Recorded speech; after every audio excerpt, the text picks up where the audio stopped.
You ask Tiger to solve. This deals with linear equations with one unknown. The final result is x equals 10 over 29. Let's solve it step by step. Simplify the expression. Expand the parentheses.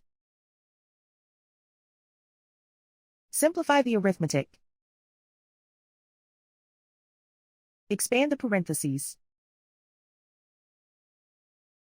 Multiply the coefficients. Simplify the arithmetic. Group like terms. Simplify the arithmetic. Group all constants on the right side of the equation. Add 10 to both sides.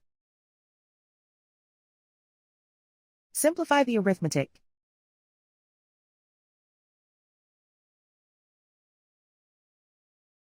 Isolate the x. Divide both sides by 29. Simplify the fraction. And so the final result is x equals 10 over 29.